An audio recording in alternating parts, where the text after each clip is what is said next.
Bom dia. Passaram bem essa manhã já, até agora? Que Deus seja abençoe. Tivemos um bom momento com uma classe aqui da escola nossa, conhecendo novas pessoas, e hoje estou acompanhado aqui do curso de Engenharia Civil, certo? As pessoas que vão fazer muita gente feliz, construir condomínios, construir casa própria para as pessoas, né? O sonho da casa própria,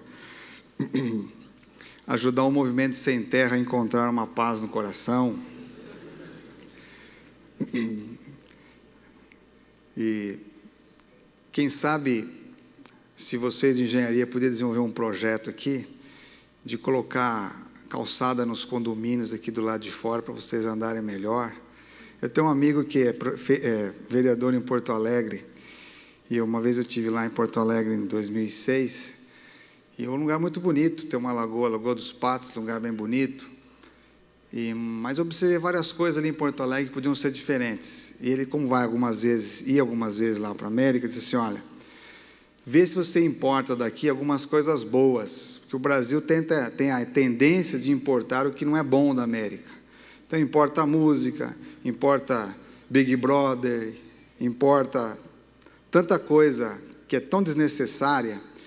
Vê se você importa, por exemplo, as calçadas, são simples, de cimento, com grama do lado, mas elas são bonitas, efetivas.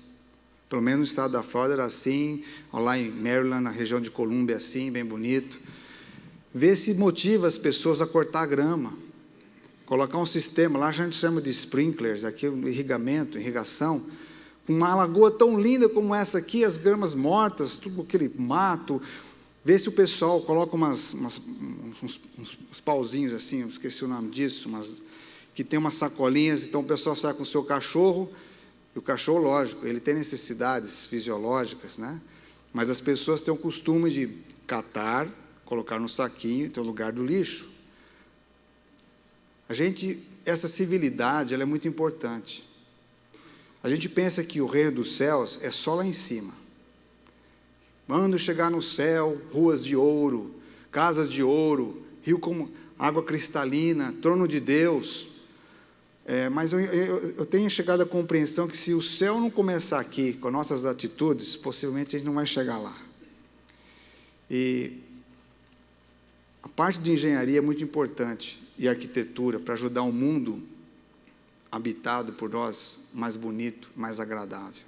Seria muito bom se todos nós aqui pudéssemos ter a nossa casa terminada, rebocada, pintada, né? Da manutenção. Eu sei que não é barato essas coisas, mas seria bom que a gente tivesse uma nova geração de pessoas preocupadas em deixar o mundo mais bonito também. Não fazer todo mundo muito apertado as coisas, fazer as coisas um pouco mais com espaço, né? As rodovias não tão caras, mas mais eficientes. Eu sei, eu estou falando aqui, talvez algumas coisas sejam utópicas, mas tem que falar de alguma maneira. Você passa 4, 5 anos numa universidade, para quê? Só para ter um emprego, para ganhar mais dinheiro, para quê? Para continuar comprando coisas da China, mais barata, entendeu? Para só apenas coisas que vão virar lixos e prejudicar o meio ambiente. Vamos ser uma geração de gente para mudar o mundo para melhor. Ou vocês acham que não é possível isso? É possível. Tem um amigo na igreja, um irmão na igreja, que ele despertou a gente para algo muito interessante. Ele desenvolveu um ministério na igreja, chama de reciclável de metais. Nós temos uma propriedade, ele pegou um pedaço da propriedade pequeno, conseguiu recrutar uma caçamba, e ele começou a catar lá. As pessoas jogam muito televisão, materiais, metais, geladeiras velhas, micro-ondas, assim por diante, e foi coletando isso. E os Estados Unidos é um país que usa muita coisa reciclável, e é um comércio imenso. Eu não conhecia muito esse mundo. E, através do reciclado, ele tem contribuído para a nossa igreja, futura construção de igreja, em torno de $600 por semana. Só catando metais. Cobre, ferro, coisas antigas, velhas. E isso ajuda a cidade a ficar mais bonita. Você vai para o lugar certo. Hoje, um dos reciclados mais procurados nos Estados Unidos é reciclado de cimento, concreto. Tem uma empresa de um cubano em Orlando que ele diz assim: desse lado entra a basura e deste outro lado sai o ouro. Porque ele está com a empresa dele reciclando, porque ele sabe que ele pode fazer dinheiro com isso, mas também tornar o mundo melhor. Coisa simples, aparentemente. Eu sei que você passa para a universidade porque Deus tem muitos planos com você, e aqui você vai ter muitas ideias. E talvez o principal agente das ideias para um mundo melhor, para uma vida mais próspera, é o Senhor Deus. Deus não tem medo de falar sobre dinheiro e conquistas na vida. 2/3 das parábolas de Jesus falam de dinheiro. Embora Jesus declarou bem nitidamente que a raiz de todos os males é o amor ao dinheiro, Jesus não foi contra o dinheiro, mas o amor ao dinheiro, o amor ao materialismo é que destruiu o coração das pessoas, que nos separou e que nos tornou um mundo ganancioso. Mas a boa administração do dinheiro, dos recursos da natureza, faz o mundo melhor. E nesse dia eu gostaria de meditar com vocês no capítulo 3 de Malaquias, verso 6 em diante. O terceiro sonho de Deus que eu gostaria de meditar com vocês é que Deus restaura o caminho da prosperidade. E na presença do Senhor, que é o melhor lugar do mundo, é que nós vamos aprender disso. Aqui é apenas uma pequena semente para você ser despertado e conhecer esse assunto com profundidade na Bíblia. E quem sabe, alguns de vocês aqui poderão se tornar pessoas sábias. Eu gostaria que todos se tornassem sábios na administração dos recursos de Deus. Vamos orar. Senhor, quero te agradecer pelo privilégio de termos a Bíblia. Quero abençoar, Senhor, este momento de estudo, de reflexão. Fala aos nossos corações, ó Deus. Prospere a nossa vida segundo os teus ideais. Vamos agora, Deus, ler uma parte importante de que o Senhor considera para todos nós. Ajuda-nos, em nome de Jesus. Amém. Diz o Senhor: eu, o Senhor, não mudo. Verso 6. Por isso vós, ó filhos de Jacó, não sois consumidos. Desde os dias de vossos pais, vos desviaste dos meus estatutos, e não os guardastes. Tornai-vos para mim, e eu tornarei para vós, diz o Senhor dos Exércitos. Mas vós dizeis: em que havemos de tornar? Roubará o homem a Deus? Todavia vós me roubais, e dizeis: em que te roubamos? Nos dízimos e nas ofertas alçadas. Então, esses primeiros versos que nós estamos lendo, no capítulo 3, verso 6, começa com uma afirmação que Deus fala a respeito de si mesmo. Eu, o Senhor, eu, Jeová, não mudo. Deus não fala aqui em sentido de teimosia. Deus fala aqui no sentido de segurança. Porque eu sou o Senhor e não mudo. A possibilidade da vida na terra é eterna, é ilimitada. As possibilidades nas minhas mãos são para sempre, porque as mesmas promessas dadas por Deus no decorrer dessa história do Antigo Testamento, as mesmas que Ele daria naquele período para Israel. Quando Deus nos criou das suas mãos, como eu disse aqui no sábado, aqueles que estiveram aqui se lembram, que Deus, ao nos fazer a sua imagem e semelhança, o seu primeiro ato para nós vivos foi abençoar-nos, e dizer: crescei, multiplicai-vos, enchei a terra e dominai os animais e tudo que tem sobre a terra. Ou seja, Deus abençoou o ser humano com a capacidade de se procriar e com a capacidade de administrar na terra. Em outras palavras, o Salmo 24 diz assim, verso 1, que Deus é dono de tudo que tem na terra, é do Senhor. E se é dele, e ele nos criou e nos abençoou para sermos os administradores da terra, essa promessa, Deus diz assim: eu não mudo, eu sou o Senhor e não mudo, eu confirmo, eu estabeleci isso, e eu quero honrar isso na vida de vocês. Em certo sentido, o homem tem sido o dono da terra, porque a gente faz o que a gente bem entende na terra. A gente pegou esse planeta, agora num mundo que o homem e a mulher pecaram contra Deus, e fizemos coisas boas, mas fizemos coisas bárbaras, no sentido ruim. Nós temos violentado esse planeta de muitas maneiras. E entramos num sistema sem retorno. O progresso que nós plantamos é um progresso que nós estamos colhendo tantas coisas contrárias ao progresso que nós não temos como sair delas. Só a misericórdia de Deus e a sua vinda para colocar as coisas de volta no lugar. E Deus diz: por isso, vós, ó filhos de Jacó, não sois consumidos. Não somos destruídos, porque Deus, na sua misericórdia, protege a vida. Desde os dias dos vossos pais, vocês se desviaram dos meus estatutos e não os guardastes. Sabe, a gente tem negligenciado os estatutos de Deus. Quanta gente quer ter saúde, mas quer ter saúde do seu jeito e não do jeito de Deus. Uma vez lidando com uma pessoa sobre saúde, ela disse: não, eu quero ter saúde, eu quero oração, quero que orem por mim, que unja, mas você quer para quê? Para continuar vivendo do jeito que você estava antes? Veja comigo esse texto aqui, Êxodo capítulo 15, só para vocês terem uma ideia. Será que o Senhor tem desejo de realizar o cumprimento desse texto ainda hoje entre nós? Veja que diz Êxodo 15, verso 26. Olha o que diz aí. Disse o Senhor, aliás, disse Moisés, representando o Senhor para aquela geração: se ouvires atentamente a voz do Senhor teu Deus, e fizeres o que é reto diante dos seus olhos, e inclinares os teus ouvidos aos seus mandamentos, e guardares todos os seus estatutos, nenhuma enfermidade virá sobre ti, das que enviei sobre os egípcios, pois eu sou o Senhor que te sara. Não é lindo isso? Olha que promessa de Deus. Se vocês ouvirem atentamente a voz do Senhor, e fizeres o que é reto aos seus olhos, e inclinar os teus ouvidos aos seus mandamentos, e guardar os seus estatutos, nenhuma enfermidade virá sobre ti, das que enviei sobre os egípcios, porque eu sou o Senhor que te sara.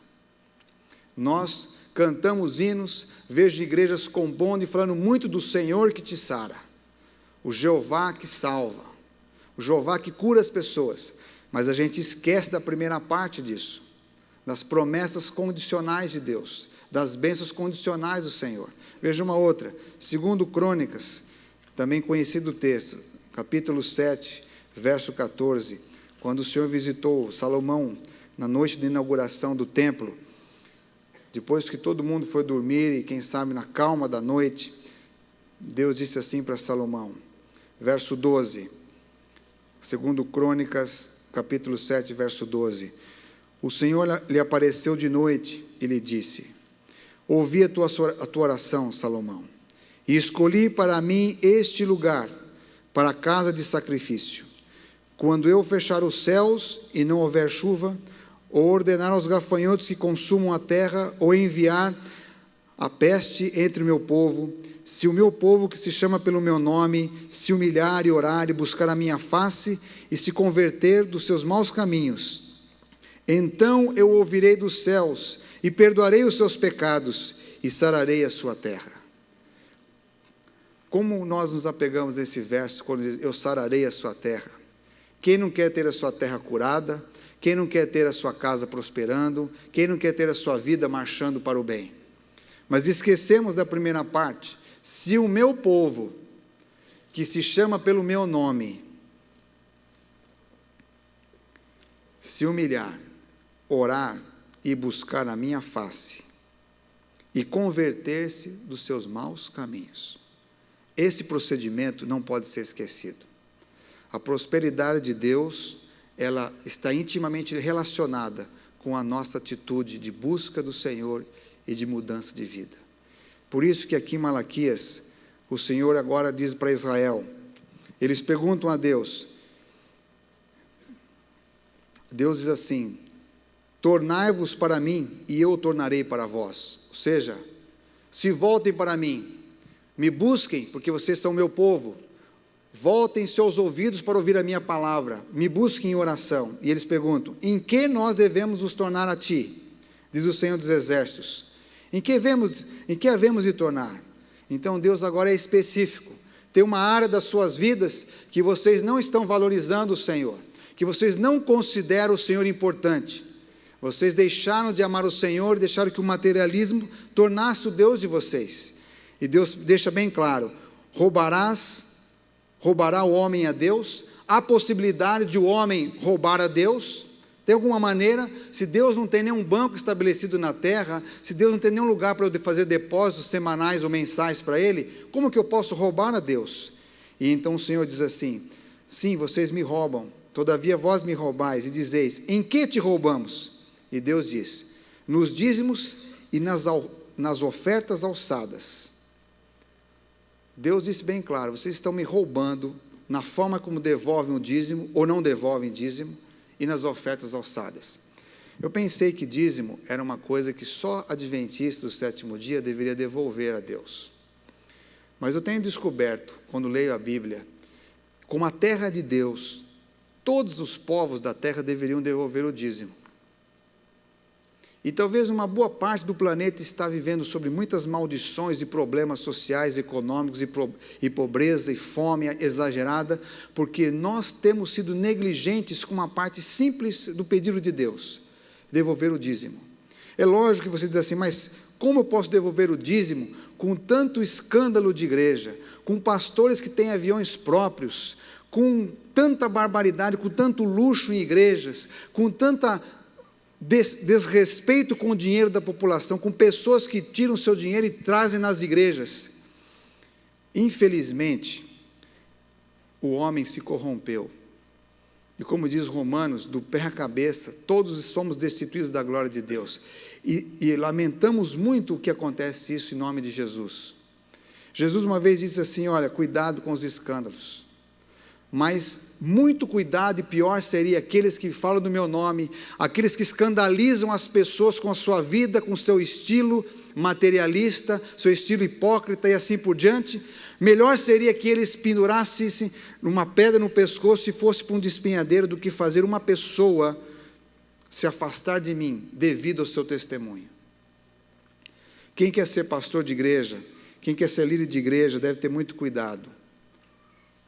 É melhor não ser, do que usar a igreja para ficar rico, para dar mau testemunho, para usar mal o dinheiro de Deus. Porque você terá menos misericórdia do que os outros, porque teve andado na presença de Deus, mas fez mau uso daquilo que afasta ou aproxima pessoas de Deus. Se nós queremos ensinar as pessoas a serem abençoadas, honradas por Deus, e elas devolverem o dízimo, nós precisamos dar bons exemplos com a nossa própria vida, para que as pessoas entendam que o dízimo é do Senhor. Porque se nós que falamos em nome de Deus, não agimos como homens de Deus ou mulheres de Deus, ficará difícil as pessoas entenderem que o dízimo é de Deus. Agora, independente do testemunho dos líderes, não seja você um ladrão de Deus. Porque Deus é dono de tudo, Ele é dono da nossa vida. Nós devemos devolver 100% a Deus, mas Ele pede 10% como uma marca registrada no meu coração de que eu lhe pertenço. E de que quando eu devolvo a Ele 10%, eu estou autorizando Ele ser o meu Pai, Ele cuidar de todos os meus negócios, Ele cuidar de toda a minha vida, de todas as minhas necessidades. Ele diz mais: não só nos dízimos, mas também nas ofertas. Por que as ofertas? Porque as ofertas representam a nossa gratidão, o dízimo a nossa obediência, e a oferta a nossa gratidão a Deus, pelo tudo que Ele faz por nós e fez por nós. E diz mais: com maldição sois amaldiçoados, porque me roubais, vós e a nação toda. Sabe, infelizmente as nações têm dificuldade de entender isso. Eu convivi um bom tempo no meio da comunidade judaica. Eu vi a diferença que muitos judeus têm em relação a nós. Eles têm uma visão diferente de dinheiro que nós temos. E talvez por compreender, mesmo não entendendo todo o evangelho, nem aceitando talvez a Jesus como Salvador, muitos deles, mas nesse assunto de dinheiro eles têm uma compreensão melhor que a gente. Eles sabem o que significa não devolver o dízimo. E talvez Deus tenha autorizado eles a dirigir o mundo financeiramente, porque talvez tenha compreendido melhor o valor disso do que muitos cristãos. Paulo muitas vezes falou em outras cartas da Bíblia sobre o cuidado do dinheiro que nós temos que ter. As contribuições exigidas do povo hebreu para fins religiosos e caritativos montavam uma quarta parte completa das suas rendas. Uma taxa tão pesada sobre os recursos do povo, poder-se-ia esperar que os reduzisse à pobreza. Mas, ao contrário, a fiel observância desses estatutos era uma das condições de sua prosperidade.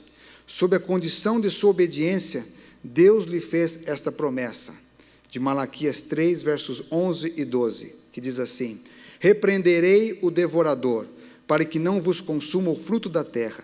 A vossa vide no campo não será estéril, diz o Senhor dos Exércitos. E então todas as nações vos chamarão bem-aventurados, porque vós sereis uma terra deleitosa, diz o Senhor dos Exércitos.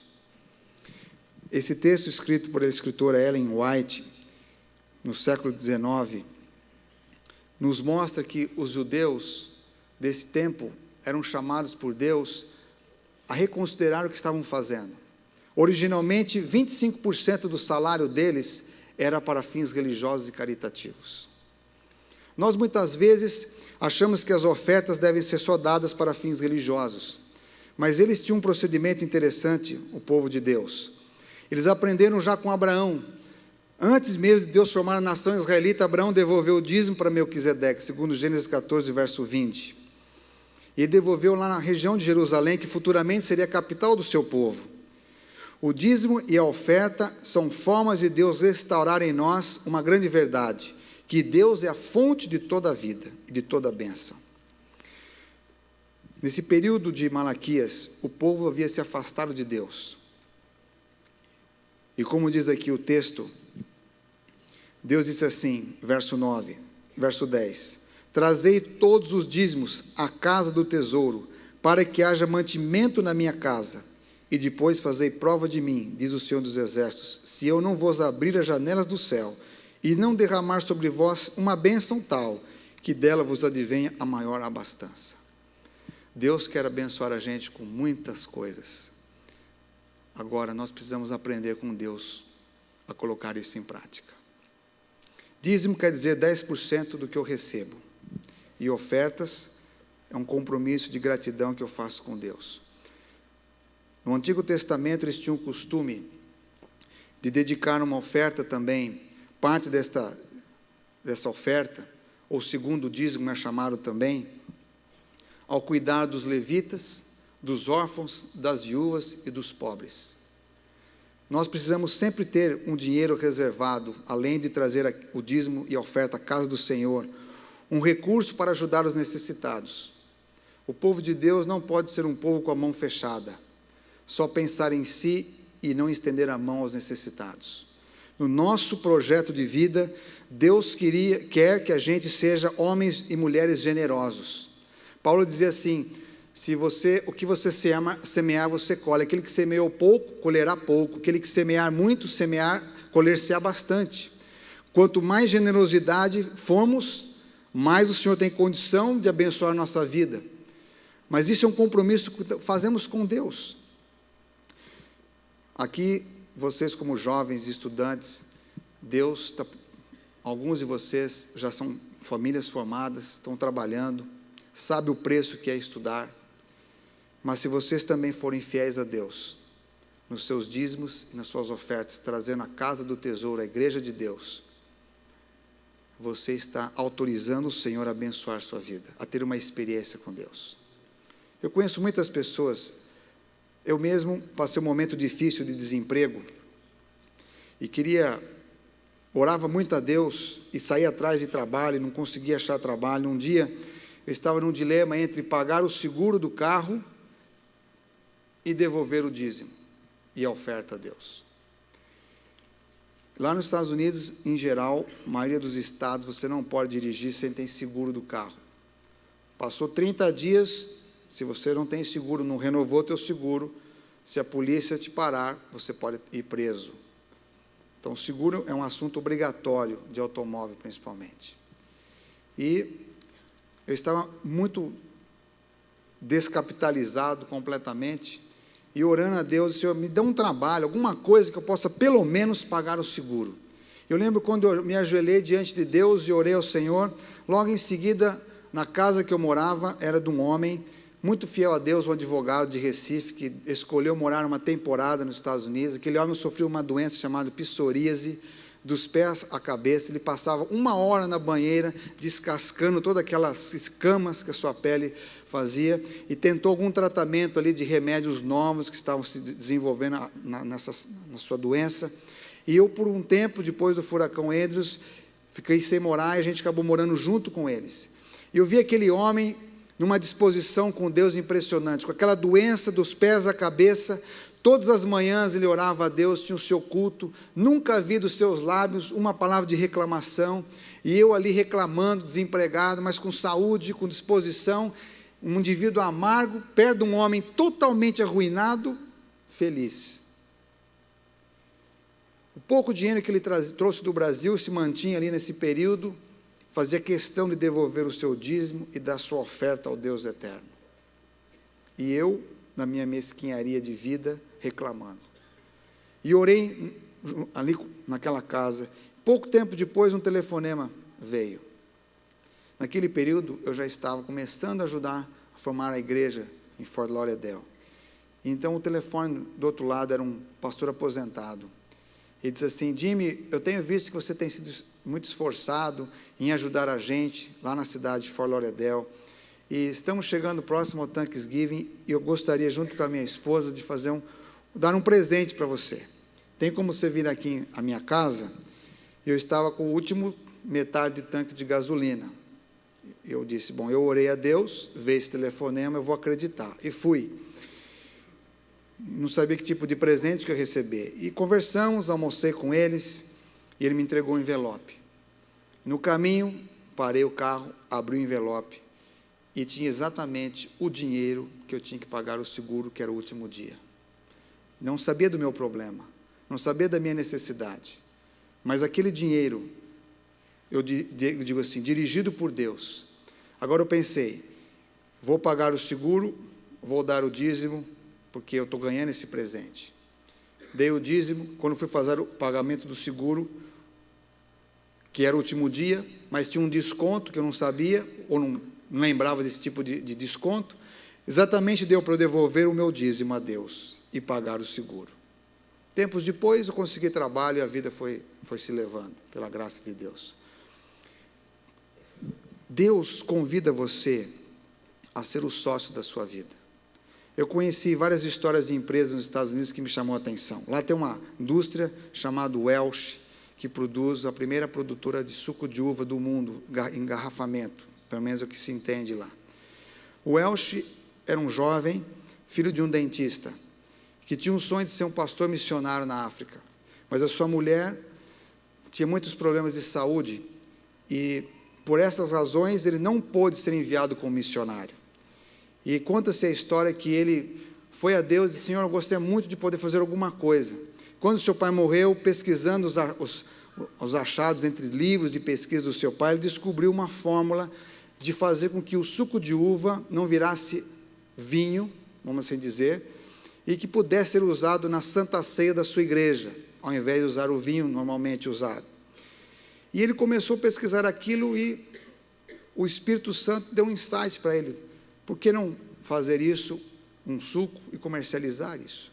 E ele tomou uma decisão de industrializar o suco de uva, e toda parte desse lucro, além de devolver o dízimo, começaram a investir em missionários para outros países, nações que ainda não tinham o cristianismo conhecido. O Welch viveu no século XIX, final do século XIX, século XX, e começou com esse conceito: devolver a Deus o dízimo, aumentar o dízimo para 10, 20, 30. Ele chegou a um período na vida dele que ele devolvia 90% para Deus e vivia com 10%. Lá tem muitas histórias de pessoas que eu conheci que tiveram uma experiência com Deus. E aqui também tem. Possivelmente entre vocês há jovens que já aprenderam a ser amigos de Deus e honrar a Deus nos seus dízimos e as suas ofertas. O sonho de Deus é prosperar todos vocês. Que nenhum de vocês seja ausentes da bênção de Deus. Mas aqui está um segredo que Ele colocou para o seu povo, para todos aqueles que creem no seu nome. Tragam os dízimos e as ofertas alçadas na casa do tesouro, que é a casa do Senhor. Eu não sei se você já pensou nisso. O estudo pode prosperar você, um bom trabalho também. A prosperidade de Deus não é só dinheiro. Conheço pessoas muito ricas que não têm paz, não têm os filhos. Alguns anos atrás, mais precisamente em 2007, tem uma senhora na igreja que eu frequentava, que era pastor, que trabalhava para um homem muito rico no sul da Flórida. Esse homem foi militar dos Marines, que é um quarto poder militar nos Estados Unidos. Ele serviu ao governo americano na Segunda Guerra Mundial. E próximo do batalhão dele, ele teve uma explosão de uma granada e ele danificou bastante parte do seu rosto. Ele ganhou uma indenização quando ele voltou para os Estados Unidos. E com esse dinheiro, muitos soldados também tiveram indenização, compraram uma casa, foram viver para aposentadoria. Aquele homem fez diferente. Ele foi para New Jersey e comprou um pequeno posto de gasolina. E desse posto ele foi trabalhando, e multiplicando, e começou a ficar bem, e foi aumentando os seus postos de gasolina. Bom, quando eu o conheci, ele era dono de 258 postos da Texaco. Segundo maior dono de produção de petróleo no estado do Texas. Dono do Banco Atlantic. Dono de vários malls, ou shopping center, como nós chamamos aqui no Brasil. Muitas propriedades. Um dos iates valia 18 milhões de dólares. Vários Rolls Royce na sua casa. Um homem muito rico financeiramente, mas tão pobre emocionalmente e espiritualmente. Quando ele se casou, veio da guerra, teve 3 filhas. A sua filha mais velha morreu. Aliás, primeiro morreu a mulher, depois a filha mais velha. E ele não conseguiu se equilibrar e começou a procurar mais outras mulheres, e uma filha para um canto, outra foi para o outro. Tempos mais tarde, aquele homem já passando em vários tipos de casamento, nunca conseguia reunir a sua família, seus outros parentes, sempre intrigas e confusões. Por todo o dinheiro que ele teve, a sua filha, que mais era amiga dele, morreu com a doença da vaca louca. Foi um período de tempo, na década de 90, que teve essa doença, não conseguiu. Eles eram donos de vários pubs ingleses, esses tipos de bar inglês, e por alguma razão essa moça pegou essa doença e não conseguiu de forma alguma tratar e se recuperar. E a filha que sobrou era uma filha que ele havia meio que rejeitado, vivia do alcoolismo. E essa filha foi que contratou essa moça da igreja para trabalhar com eles. E era uma grande amiga. E esse homem, com toda a sua riqueza, não conseguiu libertar a sua filha do alcoolismo. Passaram-se um tempo, um dia esse homem teve um AVC, entrou em estado de coma e foi para o hospital. E essa filha, que vive entre a lucidez e o alcoolismo, chamou para o pastor luterano, porque ele na infância tinha sido luterano, e o pastor luterano disse assim: por que vocês querem que eu vá? Esse homem não é um salvo, eu não tenho nada que fazer por ele, não posso nem orar por ele. E não foi. E por alguma razão entraram na conversa, e essa moça da igreja, senhora da igreja, disse assim: posso falar para o pastor da minha igreja ir lá visitar o seu pai no hospital? Pode falar para ele. Seria muito importante. Meu pai não foi um homem de igreja, meu pai foi um homem de dinheiro, só correu atrás disso, não cuidou da gente, mas eu gostaria que alguém fosse orar com o meu pai. E nesse contexto foi que eu conheci. E cheguei lá naquele hospital, uma sala de UTI só para ele, sofisticadíssima, todos os aparelhos e médios à sua disposição. Mas ali estava aquele homem Senhor Williams, sem chance de se recuperar. Idoso, 80 anos, ninguém podia fazer nada por ele. Ganhou o mundo, mas não podia comprar a sua saúde. Eu tinha vindo recém de uma experiência de uma moça, filha de um adventista da nossa região, que havia se afastado da igreja. E um dia, voltando de casa, ela não cuidou direito ao fazer esse tipo de cruzamento, virando da esquerda para a esquerda. Ela não viu que tinha um senhor de idade com um cachorro, e de repente aquele homem com o cachorro deu um puxão naquele idoso, ele foi atravessando, e ela não viu, não prestou atenção, ela atropelou o senhor. E ao invés dela parar para prestar ajuda, ela ficou desesperada e foi embora. E quando chegou em casa, ela se deu conta do que tinha feito e voltou. Quando voltou, estava a polícia, a ambulância, toda aquela situação, e o homem morreu. Prenderam ela. E ela agora tinha um processo. Soltaram, mas era uma questão domiciliar. Nesse processo, ela entrou em depressão e começou a beber. E um dia, voltando, ela não podia dirigir mais, mas um dia ela foi com os amigos numa festa. E de madrugada, de sábado para o domingo, ela, dirigindo o seu carro, perdeu o controle porque estava alcoolizada, entrou na contramão, subiu na calçada, colidiu com uma árvore e ficou ali por volta de umas 2, 3 horas até ser socorrida. E foi para o hospital em coma. E nesse hospital foi que eu a conheci. E muitos dias eu fui ali no hospital, li a Bíblia, falava com ela, não sabia se ela estava ouvindo ou não. Orei muitas vezes para que, se ela estivesse me ouvindo, que ela entregasse a sua vida a Jesus, que Jesus a perdoaria. O seu pai todos os dias ia ali. E depois de mais ou menos 2 meses e meio, mais ou menos, ela abriu os olhos e saiu do coma.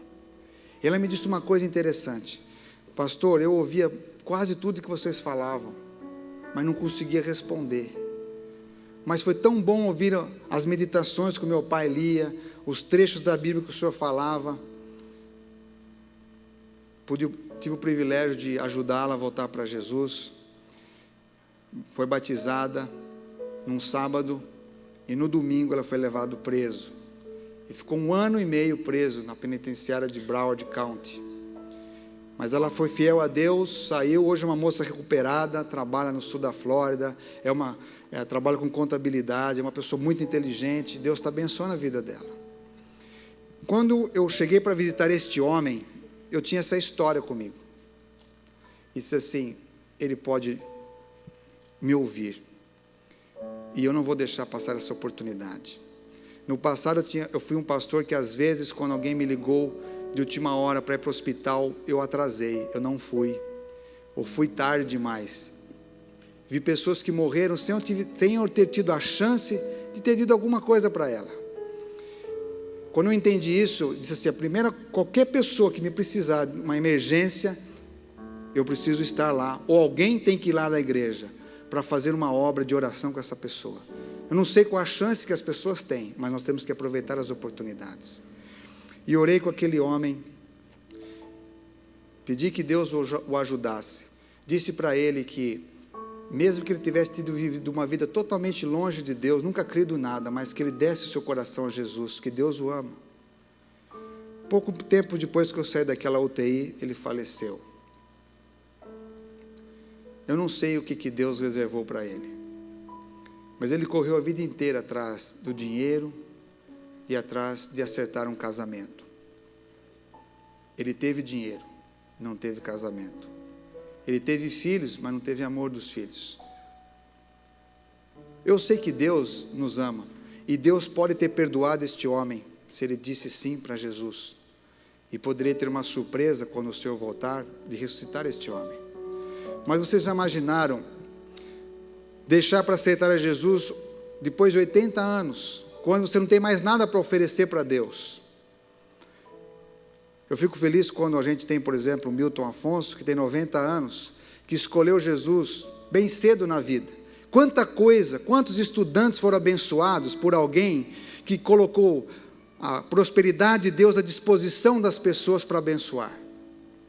Sabe, você é jovem hoje, a maioria de vocês aqui, Deus pode enriquecer muito vocês. Para quê? Para comprar um barco, uma fazenda, um avião, um helicóptero. Para quê? Para que você pode ser um dia rico? O que você vai fazer com a riqueza? Você vai trocar de esposa? Você vai não ter mais tempo para os seus filhos?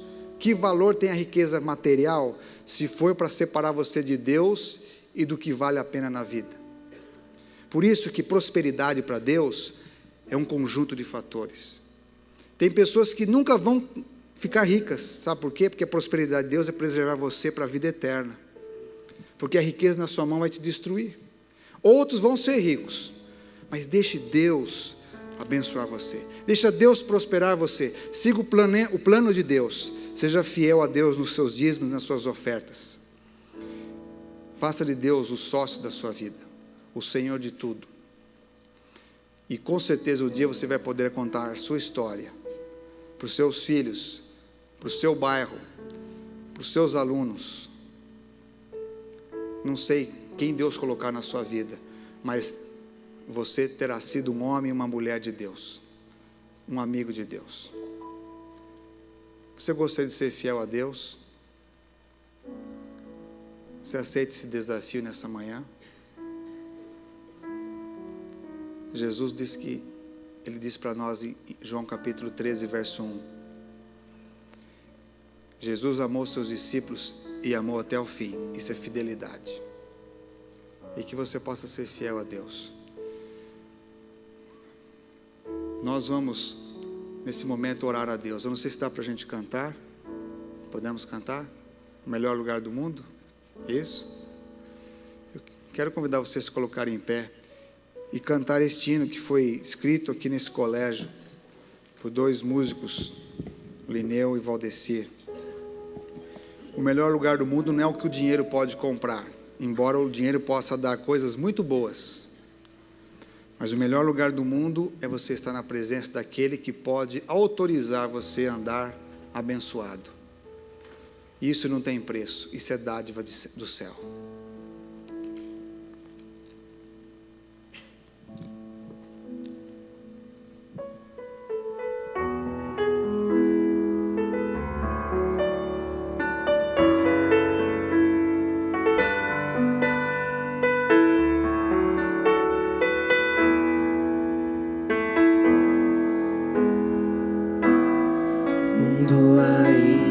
Existem belezas que alegram a vida e nos fazem sonhar,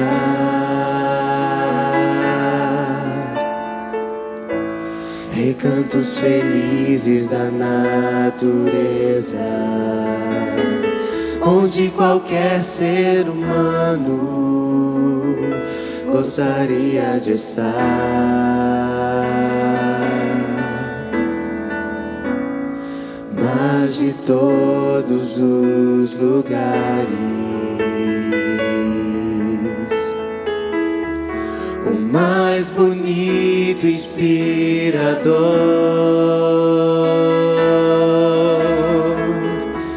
é onde fico em oração,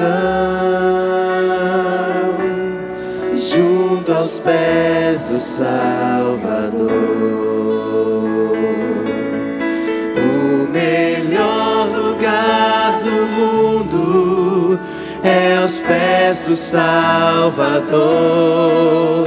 É ali onde a esperança traz alívio ao sofredor. É ali onde eu me encontro com a fonte do amor, o melhor lugar do mundo é aos pés do Salvador.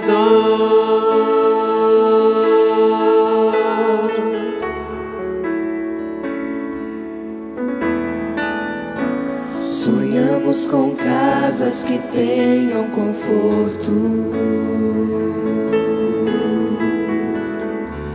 talvez numa encosta com vista pro mar.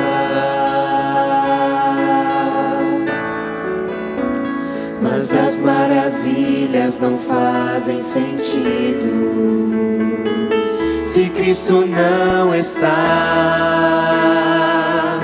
no primeiro lugar.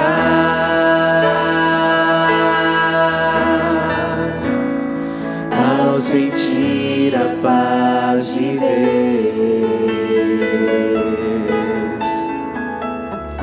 seu poder e amor profundo, eu posso estar onde for. Estou feliz por me encontrar no melhor lugar do mundo. O melhor lugar do mundo é aos pés do Salvador. É ali onde a esperança traz alívio ao sofredor. É ali onde eu me encontro com a fonte do amor. O melhor lugar do mundo é aos pés do Salvador. É ali onde eu me encontro com a fonte do amor. O melhor lugar do mundo é aos pés do Salvador.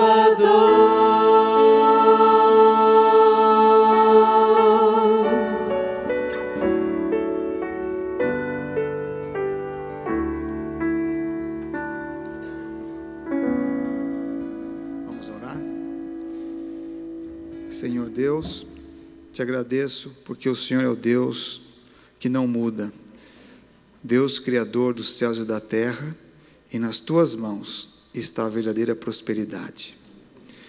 Quero te pedir, Senhor, em meu nome e em nome de todos aqui, se alguma vez erramos, roubando-te, pedimos que o Senhor nos perdoe. Se não devolvemos o dízimo e as ofertas a ti, podemos entender um pouquinho hoje esse crime que cometemos contra a tua honra. Perdoa-nos, ó Deus. Ajuda-nos a confiar em ti, a devolver o que lhe pertence, porque isso é um gesto de confiança, de que o Senhor é nosso Pai e que o Senhor cuida de cada necessidade que temos. Que a tua bênção permaneça na vida de todos. Abençoa esses jovens, homens e mulheres, para que sejam prósperos aos teus olhos. Que no processo de crescer na vida, não percam suas famílias, não percam a visão correta da vida, não se afastem de ti, Senhor, porque o teu sonho é se relacionar conosco com respeito. O teu sonho é restaurar nossa vida de família, a nossos relacionamentos pessoais. O teu sonho é restaurar a verdadeira prosperidade. E que assim, Senhor, possamos te seguir, em nome de Jesus. Amém. Que Deus abençoe vocês. Boa aula.